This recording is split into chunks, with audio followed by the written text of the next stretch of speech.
What is up, everybody? It is Mike from Infotech Unlimited. Today I want to talk with you about the PSOne Classic and the titles that it will be including. I will cover the release of this new classic system in the US, Europe, and Japan, and whether it is worth you going out and purchasing this system.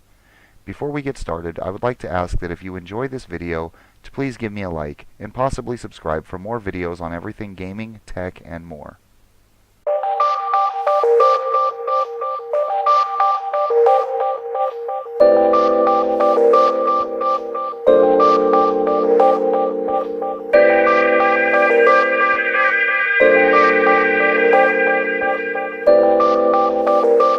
As we know, Sony had announced in September the release of the PSOne Classic along with 5 iconic titles that will be included. This had caused a serious hype train of mass pre-orders and messages of sold out everywhere you look. But has the hype train come to a screeching halt? Recently, Sony has released the remaining titles for the system, and many of them seem to be quite lackluster, with many canceling their pre-orders. But is this and the release of the titles the same in all regions? Let's take a closer look.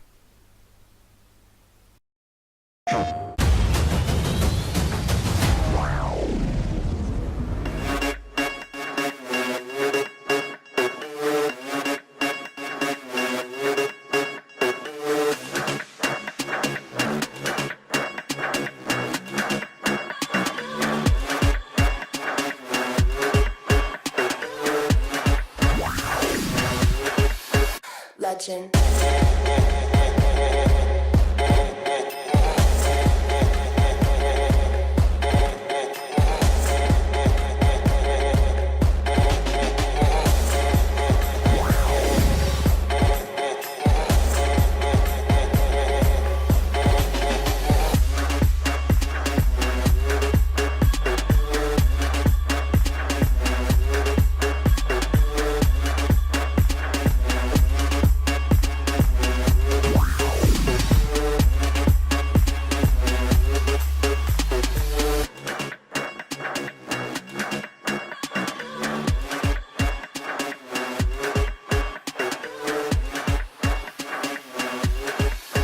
Legend.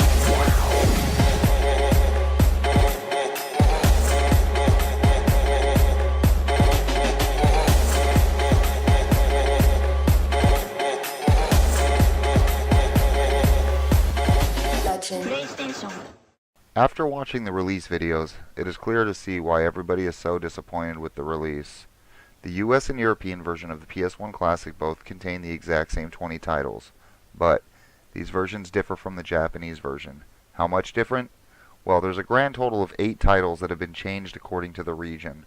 Let's go over the 12 titles that will be included in all 3 systems first. The games included are Ridge Racer 4, Intelligent Cube, Final Fantasy VII, Jumping Flash, Metal Gear Solid, Mr. Driller, Biohazard, or Resident Evil in the US, Revelation Persona, Super Puzzle Fighter 2, Tekken 3, Battle Arena Toshinden, and Wild Arms. While there are several good games in this lineup, I feel that several of these titles are lackluster. It seems as if Sony was in a bit of a rush to get this released before the upcoming holidays. The games that strike me as odd here are Mr. Driller, Battle Arena Toshinden, Revelation Persona, Resident Evil Director's Cut, and possibly even Ridge Racer. At first I had assumed that Sony selected games that were launched with the PlayStation, or shortly after, but several titles in the lineup were not released until 1998 and 1999. Then why are there so many missed opportunities? There are several titles that come to mind that would have been just as easy to add to the system that would have been much more well received. Titles like Crash Bandicoot, Crash Team Racing, Gran Turismo 1 or 2, Parappa the Rapper, Tomb Raider, Silent Hill, Tony Hawk, Castlevania Symphony of the Night, and Medieval. I also believe that Resident Evil 2 would have been a much better choice in place of Resident Evil Director's Cut, as it is much more highly regarded and was a breakthrough title for the Sony PlayStation. There also seems to be a shortage of sports games. Why not a title like NBA Jam or Hang Time? Furthermore, why so many puzzle games, and games that are primitive by any standards? I'm looking at you, Battle Arena Toshinden. Without dwelling too much on these games, let's focus on the 8 titles that are different between the US and European versions to the Japanese version. On the US version of the Classic we have Tom Clancy's Rainbow Six, Cool Borders 2, Destruction Derby, Grand Theft Auto, Oddworld, Abe's Odyssey, Rayman, Siphon Filter, and Twisted Metal. On the Japanese version, we have Ark of the Lad 2, Armored Core, Gradius, XI, Saga Frontier, G Darius, and Parasite Eve. While both regions of the system carry some misses, there are several titles that are rather memorable.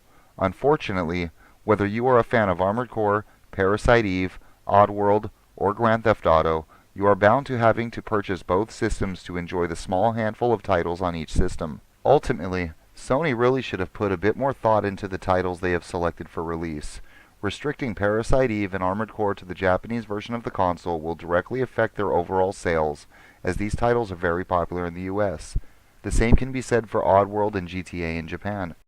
In conclusion, I feel that Sony missed a huge opportunity to not only satisfy the Sony fan with retro bliss and attracting new players to some great classics, they also missed an opportunity to secure a decent-sized profit to pursue a similar venture in the future.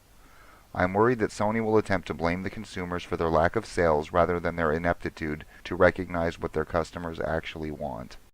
Do I feel this system is worth its price? While I don't think it's the greatest deal in the world, it does contain some very memorable games that will provide hours of entertainment. But if you only find about 5 of these games enjoyable, then you are paying about $20 or more if you are in Europe for each title. I really don't think that a small handful of games will justify the cost.